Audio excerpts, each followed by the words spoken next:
Welcome to the Salmon Runs YouTube. Enjoy the video.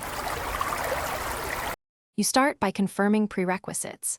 Ensure a stable 12V power feed fused at 10A and a solid chassis ground. Once done, mount the Auto SBC FC25 near the engine bay away from heat sources and route its harness toward the ECU. Make sure to remove any battery terminal only if required by the guide. Otherwise, keep power present for real-time configuration.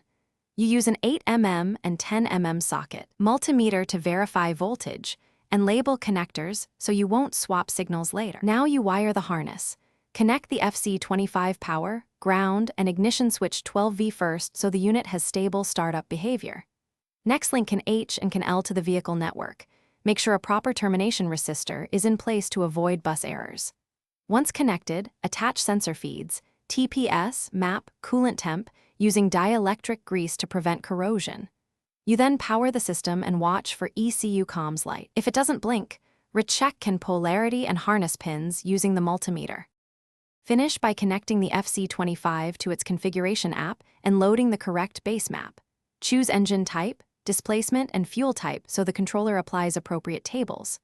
Once loaded, perform step tests, idle, small throttle, full throttle, logging 60 to 120 seconds per test to validate fueling and timing. Make sure to save trims and reflash if needed. If the engine won't start, first verify 12V and ground, then can termination and sensor reference voltage. A bad reference will cause no signal failures. Thanks for watching. Consider subscribing if we helped you.